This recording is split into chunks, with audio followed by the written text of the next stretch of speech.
नमो तस् भगवतो अरहतो सम्मा सम्बुद्धस्स साधु साधु साधु। श्रद्धावंत पुण्यवंत उपासक और उपासिकाओं, हम तथागत अरहत सम्यक संबुद्ध के द्वारा उपदिष्ट श्री सद्धर्म क्रमशः देख रहे हैं। त्रिपिटक ग्रंथ में अंगुत्तर निकाय और अंगुत्तर निकाय को क्रमशः देखते हुए तीसरा निपात देखा है और तीसरे निपात का पहला वर्ग बाल वर्ग समाप्त हो चुका है। आज दूसरा वर्ग शुरू करते हैं। दूसरे वर्ग का नाम है रथकार वर्ग है। और इस वर्ग में पहला सूत्र है ज्ञात सूत्र। ज्ञात सूत्र मतलब जिससे जो भी किसी की पहचान बनती है, जिसको कुछ समझा जाता है या जाना जाता है, ऐसा कोई पर्सन के बारे में, इसके बारे में ये उपदेश दिए गए हैं। तो इसमें भगवान बुद्ध इस तरीके से बताते हैं। भगवान कहते हैं, तीहि भिक्खवे धम्मे ही समन्नागतो ज्ञातो भिक्खु बहुजन अहिताय पटिपन्नो होती बहुजन दुखाय। भगवान कहते भिक्षुओं, तीन धर्मों से युक्त कोई भिक्षु, जो ऐसा जिस भिक्षु के रूप में जिनको जाना जाता है, ऐसा भिक्षु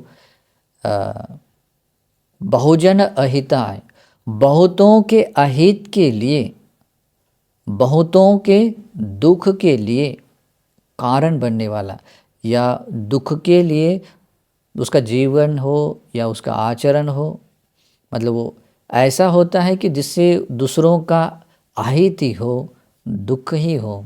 तो पहले भी, मतलब थोड़े समय पहले भी था, अभी भी है और समय आगे भी ऐसा ही होगा। तो इसको कहते हैं प्रतिपन्न। मतलब सिर्फ फ्यूचर में शुरू करेगा या पास्ट में हुआ है अभी नहीं, तो ऐसा नहीं। तो जिसके आचरण और व्यवहार ऐसे हैं, जिनके भगवान कहते हैं ऐसे तीन धर्म है। तो ऐसा जो भिक्षु समझा जाता है, जाना जाता है, जो प्रकट रूप से सामने है, तो वह भिक्षु अगर तीन धर्मों से, तीन बातों से युक्त होता है, तो बहुतों के अहित के लिए, बहुतों के दुख के लिए वो प्रतिपन्न हुआ व्यक्ति बन जाता है, भिक्षु बन जाता है। साथ में बहुनो जनस अनत्थाय, और साथ में इस देवता मनुष्यों में जो बहुत सारी जनता है, देवता और मनुष्यों में जितनी भी जनता है, यानी कि लोग हैं, अनत्थाय उनके अनर्थ के लिए, अहिताय उनके अहित के लिए, दुखाय उनके दुख के लिए, देवता मनुष्य लोक में जितने भी अधिकाधिक जनता है, उनके अनर्थ के लिए, दुख के लिए, उनके अहित के लिए कारण बन जाता है। तीन धर्म है। अगर वे स्वभाव व्यक्ति के पास में आते हैं, तो भगवान बुद्ध कहते हैं वो व्यक्ति बहुत सारे लोगों के अनर्थ के लिए, दुख के लिए प्रतिपन्न रहता। मतलब ऐसा दूसरों का अनर्थ करने पर ही वो तुला रहता है, करने में ही वो अपना मतलब दूसरों का अनर्थ ही वो इसी तरीके से वो क्रिया करता है। तो वो क्रियाएं हैं तीन बताई भगवान बुद्ध ने। ओके, और इसमें ये बताया है, भिक्षु के बारे में बताया है, ज्ञातो भिक्षु, मतलब जिसको भिक्षु के रूप में जाना जाता है, जो प्रकट रूप से पहचाना जाता है, वो भिक्षु। लेकिन ये बात सेम टू सेम भिक्षुनियों को भी लागू है, सेम टू सेम उपासक और उपासिकाओं को भी लागू है। यानी कि चाहे सन्यासी हो चाहे गृहस्थ हो, दोनों के लिए लागू है। तो आप लोग इसी से समझ लीजिए, वो व्यक्ति भी और बहुत सारे, यानी कि इन तीन धर्मों से युक्त व्यक्ति, चाहे कोई भी क्यों ना, सन्यासी हो चाहे गृहस्थ हो, वो व्यक्ति बहुत सारे लोगों के अहित के लिए और दुख के लिए कारण बनता है। दुख हो ऐसे ही उसका आचरण हो जाता है, और ऐसा करता हुआ इस देवता और मनुष्य लोक में जो बहुत सारी जनता हैं उनके अनर्थ के लिए, अहित के लिए, दुख के लिए भी बनता है ना। तो पहला वाला है अननुलोमिके कायकम में समादपेति, अननुलोमिके वची कम में समादपेति, अननुलोमिकेषु धम्मेषु समादपेति। ये 3 धर्म है। तो अगर इसका अनुवाद ऐसे ही शब्दों में देखा जाए तो आपको कुछ समझ में नहीं आएगा। तो इसका आता है अननुलोमिके कायकम में समादपेति। वो व्यक्ति, वो चाहे भिक्खु हो चाहे गृहस्थ हो, लेकिन यहाँ भिक्खु के बारे में बताया, यहाँ तो भिक्खु बोला है। तो वो कैसा होता है, अनुलोमिके कायकम में, मतलब इस तरीके के काय कर्मों को, काया के द्वारा किए जाने वाले कर्मों को वो ग्रहण करता है, उसको धारण करता है, उससे युक्त रहता है, या उसके जीवन, उससे युक्त जीवन बिताने वाला होता है, उसको कहते हैं समाधन करना। ओके, कैसा होता है, अनुलोमिके। अनुलोमिके मतलब भगवान बुद्ध ने जिस तरीके से जिन कुशल धर्मों को बताया कि ये काया के द्वारा किए जाने वाले कुशल धर्म हैं, बस उसके बिल्कुल विपरीत जो आचरण कर्म करता है। यानी कि ये मैं इसलिए ऐसा बता रहा हूँ क्योंकि किसी किसी दूसरे मतवादी लोगों की नज़र में वो क्रिया कुशल होने के बाद भी अकुशल जानी जाती है, या अकुशल होने के बाद भी उनको बोलते हैं ये तो कुशल है ना। अगर इस तरीके से गलत तरीके से अधर्म के रूप में अगर वो काया के द्वारा किए जाने वाले कर्म कर रहा है तो वो क्या हो रहा है, वो अनुलोमिके कायकम में, मतलब वो अधर्म के अनुसार अपने काया के द्वारा कर्म किए जाने वाला है। ओके, तो ऐसा व्यक्ति, तो ये पहला वाला व्यक्ति कैसा है, अभी इसको इस तरीके से समझ लेना है। भगवान बुद्ध ने बताए हुए कुशल धर्मों, भगवान बुद्ध ने बताए हुए कुशल धर्मों को, जो काया के द्वारा किए जाने वाले कर्म हैं, उनको वो कभी समादन नहीं करता, यानी कि उनके विपरीत वो आचरण करता है। इसका मतलब होता है अकुशल या अधर्म के अनुसार काया के द्वारा किए जाने वाले कर्म को करता रहता है, तो वो व्यक्ति होता है, और ये पहला अंग है, जो भिक्खु हो चाहे कोई भी पर्सन क्यों ना हो, लेकिन इस सूत्र में भिक्खु के बारे में बताया, बहुतों के अहित के लिए वो प्रतिपन्न हुआ व्यक्ति बनता है, बहुतों को दुख देने वाला, दुख देने के रास्ते पर लगा हुआ व्यक्ति बन जाता है। ओके, तो जनरली लौकिक भाषा में देखा जाए तो धर्म के विरुद्ध काया के द्वारा किए जाने वाले कर्म कौन से हैं?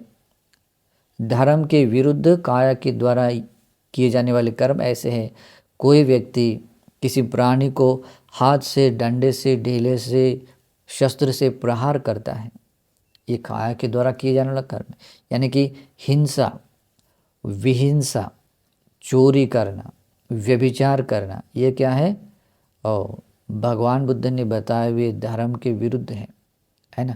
और इस यानी कि जो कुशल धर्म बताया है, कुशल धर्म को उसने छोड़ दिया होता है।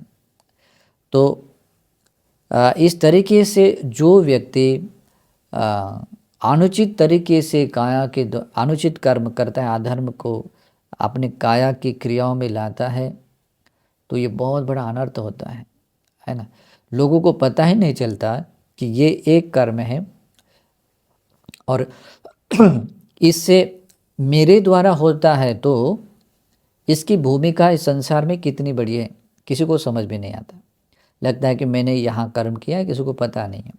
लेकिन उस व्यक्ति का इस संसार में होना भी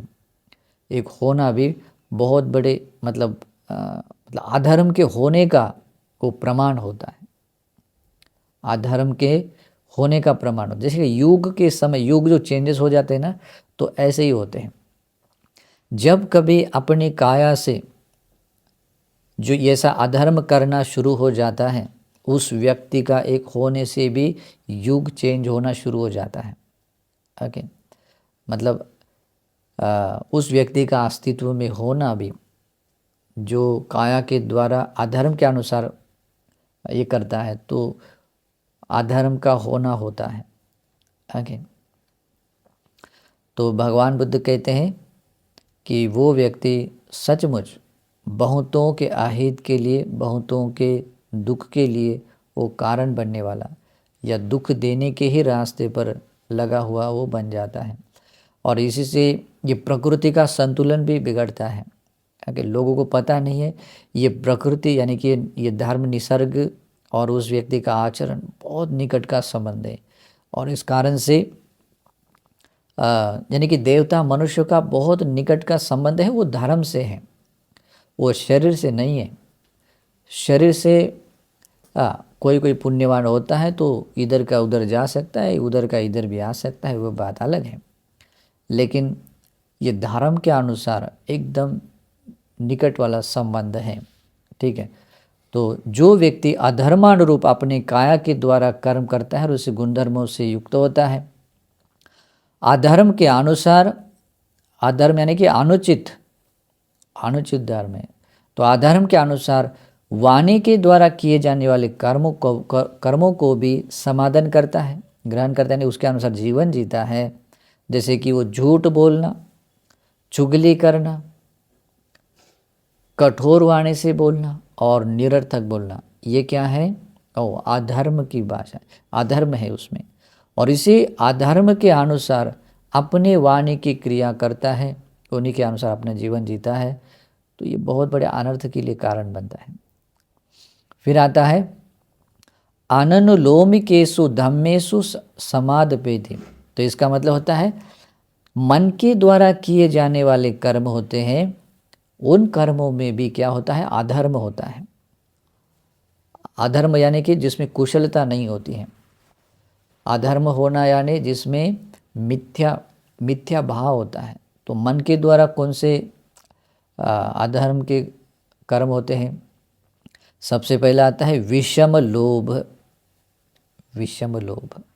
दूसरा आता है द्वेष, उसको व्यापाद कहते हैं, और तीसरा आता है मिथ्या दृष्टि होना अधर्म है।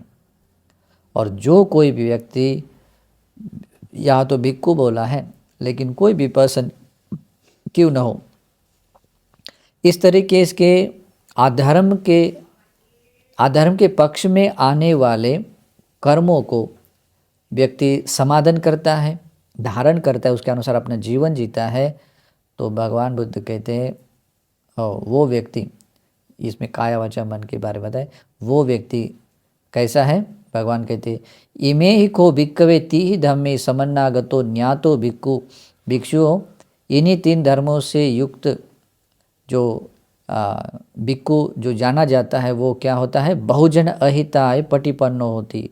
बहुत सारी जनता, यानी कि बहुत सारी जनता, बहुत कहते किसे कहते हैं? जैसे कि 100% है तो 100 में से 70 या 80% कहेंगे तो उसको मतलब हाफ, मतलब 50% से ज़्यादा है, तो उसको कहते हैं बहु।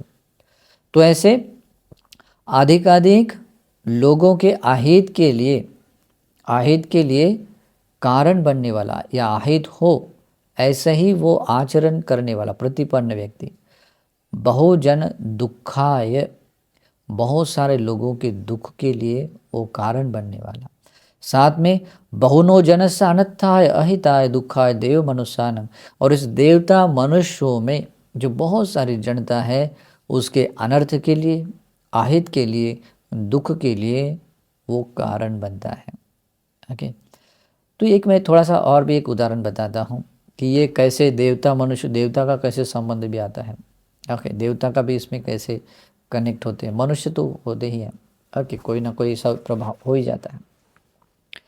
तो जो व्यक्ति काया वाचा मन से दुराचरण करता है, पाप कर्म करता है, तो उसके संपर्क में जो जो आता है उन लोगों को उसी प्रकार से या तो अकुशल करने के लिए वो प्रेरणा देता है, या अकुशल से लोग प्रभावित हो जाते हैं, या अकुशल करने से बहुत सारे लोग दुखी हो जाते हैं, दुख मिलता है। उसका थोड़ा सा समर्थन भी कोई करता है तब भी उन लोगों का अहित होना शुरू हो जाता है। और देवता लोग इस तरह के अधर्म में लगे हुए लोगों को देखते हुए कहते हैं कि अरे ये तो बेचारा अपना जीवन तो अधर्म के अनुसार जीने वाला है, अपनी काया से अधर्म के अनुसार कर्म करता है, वाणी से भी अधर्म ही बोलता है, मन से भी अधर्म से युक्त ही कर्म करता है। अभी इनसे कोई ये नहीं है। लेकिन जो अधर्म को पसंद करने वाले, अधर्म में राग आसक्ति रखने वाले लोग हैं, उनसे वो जुड़ जाते हैं, और उसमें जो धर्म को पसंद करने वाले वो अलग हो जाते हैं, ओके, या दूर हो जाते हैं। तो इस तरीके से भी वो धर्म का संतुलन बनाए रखने के लिए वो देवता लोग फिर सपोर्ट नहीं करते हैं, ओके।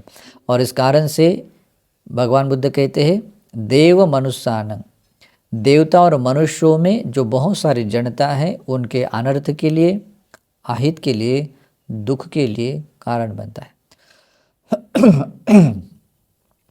आप लोगों को एक स्टोरी तो पता ही है, जैसे कौशाम्बी में भिक्षुओं का कि विवाद चला था। उसमें कुछ लोग विनयधर भिक्खु लोग थे और कुछ दम्भधर जो भिक्खु थे। उनमें से कुछ न किसी बात, एक छोटे से विनय को लेकर झगड़ा चल रहा था। उस झगड़े को भगवान भी उस समय में मतलब समझाने के बाद भी उन लोगों ने वैसा ही झगड़ा कायम रखा। तो इस कारण से उपासक उपासिकाओं में भी फूट पड़ी है, मतलब दो भागों में पड़ा है, खाली उपासक उपासिक नहीं है। तो सभी देवता लोगों में भी, यहाँ तक कि आकनिष्ठा ब्रह्म लोक के जितने भी देवता हैं सब लोगों में क्या हुआ, दो भाग पड़ गए, एक विनयधर के पक्ष में और धर्मधर के पक्ष में। तो इस तरीके से होना अच्छा नहीं होता है, अधर्म हो जाता है। और ये बात अगर ऐसी होती है और इस समय में हो जाती तो ज़्यादा अनर्थकारी है। ज़्यादा अनर्थ क्यों है? क्योंकि अभी भगवान नहीं है उसको समझाने और ठीक करने के लिए, है ना। इसलिए भी अभी ऐसा नहीं करना चाहिए। तो भगवान इसीलिए कहते हैं जो व्यक्ति अधर्मानुरूप काया के द्वारा किए जाने वाले कर्म करता है, अधर्म के अनुसार वाणी के कर्म करता है और अधर्म के अनुसार मन के द्वारा किए जाने वाले कर्म भी करता है, इनको समाधान करता है, बहुत सारे लोगों के दुख के लिए, अहित के लिए वो प्रतिपन्न हुआ व्यक्ति, रास्ते पर लगा हुआ व्यक्ति बनता है। तो ऐसा नहीं बनना है, ओके। लेकिन ऐसे भी लोग होते हैं और भगवान कहते हैं कि ऐसा भी होता है। फिर आगे कहते हैं तेहि भिक्खवे धम्मे ही समन्नागतो न्यातो भिक्खु बहुजन हिताय पटिपन्नो होति बहुजन सुखाय।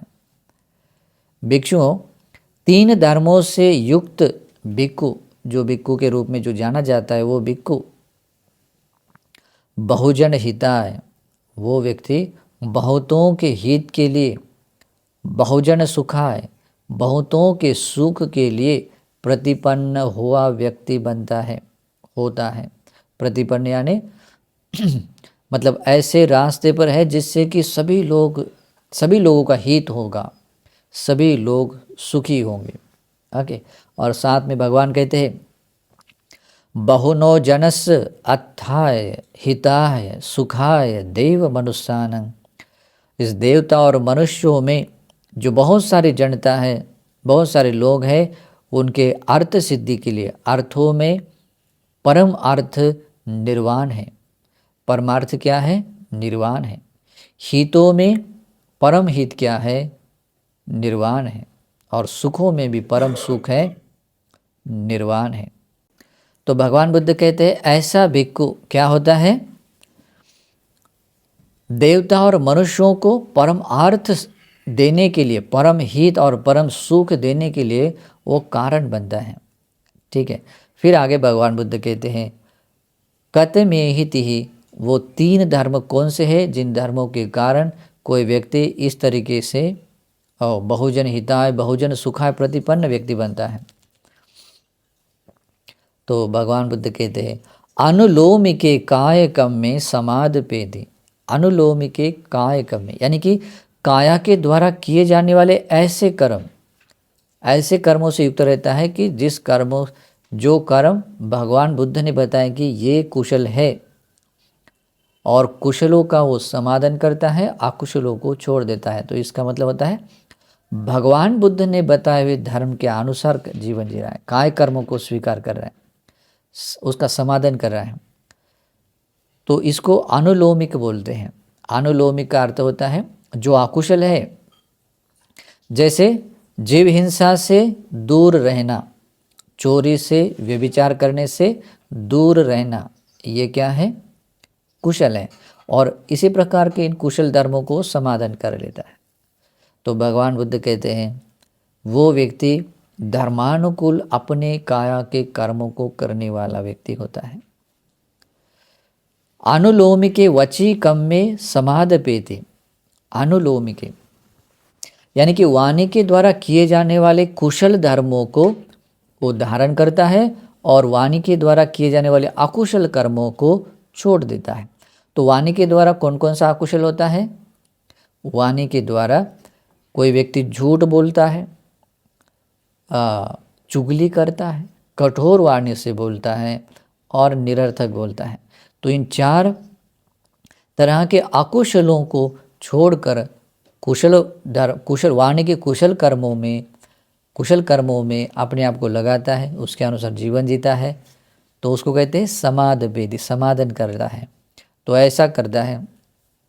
तो साथ में अनुलोमकेषु धम्मेषु समादपेति, और मन के द्वारा किए जाने वाले कर्म भी अनुलोमिक होता है। अनुलोमिक होना यानी भगवान बुद्ध ने जो धर्म बताया है उसी धर्म के अनुसार मन के कर्म करता है। तो भगवान ने बोला है अभिज्ञा धर्म नहीं है, अधर्म ही, यानी कि लोभ धर्म नहीं होता है, वो अधर्म ही होता है। द्वेष वो धर्म नहीं है, अधर्म ही है। मिथ्या दृष्टि अधर्म ही है। आगे और भगवान ने ये बताया सम्यक दृष्टि, द्वेष न करना और विषम लोभ न रखना धर्म है। तो इस तरीके के भगवान बुद्ध ने बताए हुए धर्म के अनुसार ही मन के द्वारा किए जाने वाले कर्मों को वो करता है, उसके अनुसार अपना जीवन जीता है। तो भगवान बुद्ध कहते हैं इन 3 धर्मों से जो व्यक्ति युक्त होता है, जैसे कि धर्मानुरूप काया के कर्म करने वाला, धर्मानुरूप वाणी के कर्म करने वाला, धर्मानुरूप मन के कर्म करने वाला, ये कर्म करने में लगा हुआ उसके अनुसार जीवन जीने वाला व्यक्ति बहुजन हिताय बनता है, बहुत सारे लोगों के हित के लिए कारण बनता है। तो ऐसा व्यक्ति बनना चाहिए। ये 3 धर्म है। तो इसमें बहुत बड़ा एक रहस्य भी है। तो इस प्रकार के काया वाचा मन के द्वारा धर्मानुकूल कोई आचरण करने वाला एक आदमी भी होता है, एक आदमी भी होता है, तो उस व्यक्ति के होने से धर्म का होना होता है, धर्म का अस्तित्व में होना होता है। कि कोई भिक्खु होता है, उपसंपन्न भिक्खु होता है, तो उस व्यक्ति के होने से बुद्ध शासन होना होता है, यानी भगवान का धर्म, सत्य धर्म, सद्धर्म होना होता है। उस व्यक्ति के खत्म होने से वो खत्म होता है। इसलिए भी कोई भी व्यक्ति क्यों न हो, चाहे सन्यासी हो चाहे गृहस्थ हो, अगर वो व्यक्ति भी इस तरीके के कुशल धर्मों से युक्त होता है तो वो व्यक्ति अपनी बहुत बड़ी भूमिका निभाता है। इस कारण से भगवान बताते हैं कि कैसा उसका ये बहुजन हिताय व्यक्ति बनता है। उस व्यक्ति को दूर से किसी व्यक्ति ने मतलब देखकर मन में प्रसन्नता भी जगाई, तब भी उनका मंगल होता है। ऐसे शुद्ध आचरण करने वाले, धर्म के अनुसार जीवन जीने वाले भिक्खु को देखकर मन में श्रद्धा जगह किसी ने हाथ भी जोड़े, ये हाथ जोड़ना भी उसको सुगति स्वर्गलोक जाने के लिए कारण बन सकता है। और उस व्यक्ति की किसी ने दान दिया, किसी ने सेवा कर दी, उनको मतलब किसी भी तरह का चारों प्रत्ययों से कोई उपकार कर लिया कि धर्म जीवन जी रहा है, बहुत अच्छा है, उसका और ऐसे ही धर्म में उन्नति करे, तो उसके लिए कोई सपोर्ट कर लिया, तो ये हर सेवा भी उस व्यक्ति के लिए सुखी बनने के लिए कारण बन गया। और यहाँ तक कि इस तरह के पुण्य कर्म करने वाला व्यक्ति अपना देह छोड़ता है, देवता लोक में जाता है, तो देवता लोक के लोगों को भी ये आनंद की और खुशी की बात होती है। देवता लोग भी इस तरह के सत्पुरुषों को देखकर और प्रसन्न होकर धर्म की रक्षा करने के लिए वो प्रसन्नता से वो सहायता करते रहते हैं। ओके, तो ये बहुत बड़ी एक क्या बोलते हैं, एक बात है जिसे देवता और मनुष्य का संबंध आता है, वो धर्म से आता है। ओके, तो इसलिए भगवान कहते हैं इमे ही खो भिक्कवे तिहि धम्मे समन्नागतो न्यातो भिक्खु। भिक्षुओं, यहाँ जो भिक्षु के रूप में जो जाना जाने वाला भिक्षु है वो इन्हीं 3 धर्मों से युक्त होने के कारण होता है। तो बहुजन हिताय बहुजन सुख बहुजन हिताय पटिपन्नो होती। भगवान कहते हैं कि बहुत सारे लोगों के हित में लगा हुआ व्यक्ति बनता है। बहुजन सुखाय, बहुत सारे लोगों को सुख देने के रास्ते पर लगा हुआ, सुखी बनाने के रास्ते पर लगा हुआ वो व्यक्ति बनता है। और साथ में बहुनो जनस अत्थाय हिताय सुखाय देव मनुष्यानंग, इस देवता और मनुष्यों में जो अधिकाधिक जनता है उनके परम अर्थ सिद्धि के लिए, परम हित के लिए और परम सुख के लिए उस व्यक्ति का जीवन बनता है। देखिए, ऐसा व्यक्ति का जीवन अगर बनता है बहुजन हिताय बहुजन सुखाय, तो ऐसा व्यक्ति होना यानी सत्पुरुष व्यक्ति संसार में होना। और ऐसा सत्पुरुष व्यक्ति जहाँ भी रहता है सब तरफ लोग सुखी रहते हैं। तो ऐसे समाज का, ऐसे व्यक्तियों का समूह बनना चाहिए। ऐसे व्यक्तियों के समूह से बना हुआ देश बनना चाहिए, तब उस देश में शांति रहती है, उस देश के लोग सुखी बनते हैं। और भगवान बुद्ध की शिक्षा का यही उद्देश्य है। भगवान भी धर्म इसीलिए सिखाते हैं कि अधिकाधिक लोग सुखी बने। इसलिए भगवान बुद्ध बहुजन हिताय बहुजन सुखाय, मनुष्यों पर अनुकंपा करने के लिए, चारिका करने के लिए बोलते भिक्षुओं को कि भिक्षुओं जाओ और उन लोगों को धर्म की देश ना दे दो। देशेत भिक्खवे धम्मं, उन लोगों को धर्म की देश ना दो। ओके, जो कि आदि कल्याणकारी है, मध्य कल्याणकारी, पर्यवसान। आदि यानी कि शुरू में भी, मध्य और अंत में भी जिसमें कल्याण होता है। देखिए, इन भगवान ने बताया इन कुशल धर्मों में देखिए सचमुच कल्याण है। काया वाचा मन के द्वारा किए जाने वाले अकुशल धर्मों से जो व्यक्ति दूर रहता है और कुशल धर्मों को अपने में बढ़ाता है, तो इसमें स्टार्टिंग में भी कल्याण है, मध्य में भी कल्याण है, अंत में भी कल्याण है। सचमुच इससे बहुत मंगल होता है। इसी कारण से भगवान कहते हैं बहुनो जनस अत्था हिताय सुखाय देव मनुष्यान, इस देवता मनुष्यों में बहुत सारे जनता के हित के लिए, सुख के लिए, अर्थ सिद्धि के लिए कारण बनता है। तो आप लोग भी इस उपदेश से यही बात सीखनी है, आप लोगों को भी ऐसे ही सत्पुरुष स्वभाव वाला बनना है। अगर हमारे काया वाचा मन से कहीं कोई अकुशल हुआ होगा तो उसको आप लोगों ने दूर करना चाहिए। हमें बहुत सारे लोगों को दुख देने वाला नहीं बनना है। देवता मनुष्यों के अनर्थ होने वाला बनना नहीं है। हमें ऐसा बनना है कि देवता मनुष्यों का जिसमें हित है, जिसमें कल्याण है, जिससे सब लोग सुखी बन जाए, ऐसा बनना है। और ये कब होता है? जब हम लोग अपने काया वाचा मन से धर्म का आचरण करते हैं, अधर्म को छोड़ देते हैं। तो ये उपदेश यही शिक्षा बताता है। तो आप लोगों को भी इसी प्रकार से धर्म के अनुसार जीवन जीने के लिए और धर्म के महान प्रतिफल पाने के लिए और अपने साथ बहुतों का मंगल करने के लिए, बहुतों का जीवन सुखी बनाने के लिए ये उपदेश हेतु बने। इस सद्भाव से मंगल कामना है। नमो बुद्धाय।